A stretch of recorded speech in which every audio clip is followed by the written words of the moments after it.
ये शंकर भगवान के चरणों में प्रणाम करते हैं और शंकर पार्वती जी के चरणों में प्रणाम करते हैं और नीलम दीदी हरिंदर भैया के चरणों में प्रणाम करते हैं। वही ये शिव चर्चा को लेके आए हैं और गुरु भैया गुरु बहना के चरणों में प्रणाम करते हैं। सब देवी देवता के चरणों में प्रणाम करते हैं। मेरा प्रणाम स्वीकार होके पूरा गाना सुनना है। गाना लेके आई हूँ शंकर भगवान के। पूरा गाना सुना, बहुत अच्छा गाना है और लाइक करना, सब्सक्राइब करना, अपने दोस्तों से शेयर करना। सुनिए।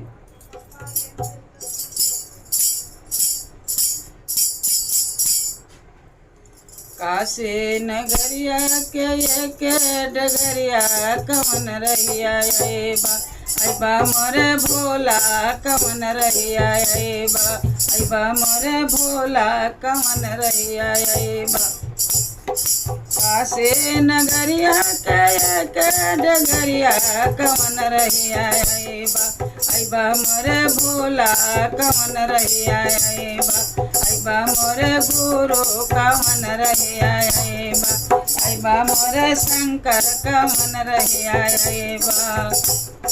काशी नगरिया के एक डगरिया कवन रहिया अबा मोरे भोला कवन रहिया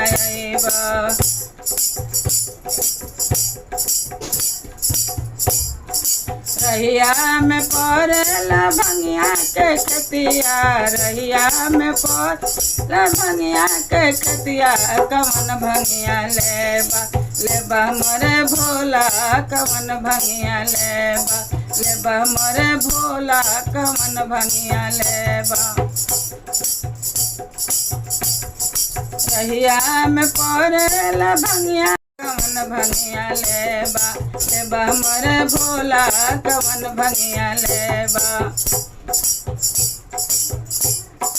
काशी नगरिया के एक डगरिया कवन रहिया अबा मोरे भोला कवन रहिया अबा मोरे भोला कवन रहिया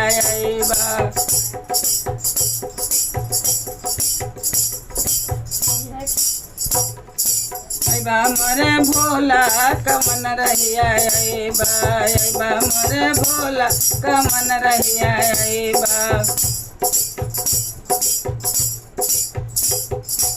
ओहे डगरिया धतुरवा के भंगिया ओहे धतुरवा ओहे रहिया धतुरवा के खतिया कवन धतुरवा लेबा मोरे भोला कवन धतुरवा लेबा मोरे भोला कवन रहिया अबा मोरे भोला कवन रहिया काशी नगरिया के एक डगरिया कवन रहिया अबा मोरे भोला कवन रहिया अबा मोरे भोला कवन रहिया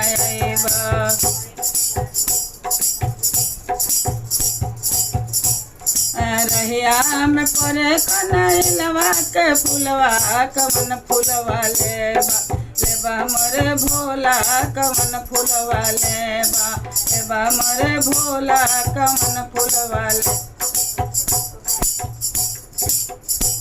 लेबा मोरे भोला कवन फूलवा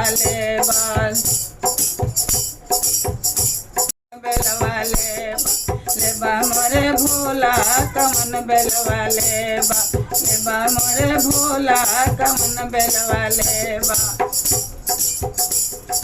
काशी नगरिया के एक डगरिया कवन रहिया अबा मोरे भोला कवन रहिया अबा मोरे भोला कवन रहिया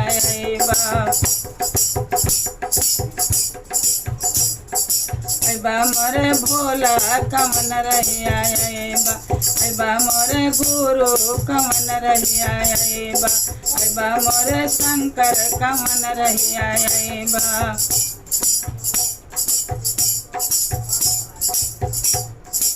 अबा मोरे भोला कवन रहिया रहिया में पड़ेला फुलवा के गतिया, रहिया में पड़ेला फुलवा के खतिया, कवन फुलवा लेबा मोरे भोला, कवन फुलवा लेबा मोरे भोला, कवन फुलवा लेबा मोरे भोला, कवन फुलवा लेबा। आसे नगरिया के डगरिया, कवन रहिया अइबा मोरे भोला, कवन रहिया अइबा मोरे भोला, कवन रहिया अइबा।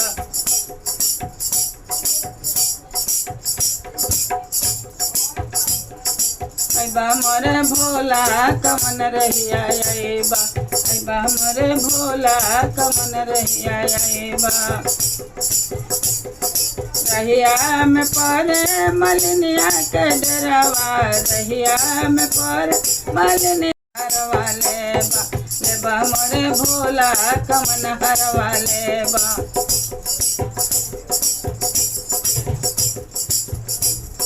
लेबा मोरे भोला, कवन हरवा लेबा मोरे भोला, कवन हरवा लेबा। कासे नगरिया के डगरिया, कवन रहिया अइबा मोरे भोला, कवन रहिया अइबा मोरे भोला, कवन रहिया अइबा। बोले शंकर भगवान की जय। बहुत अच्छा गाना है, सुनना पूरा गाना, लाइक करना, सब्सक्राइब करना।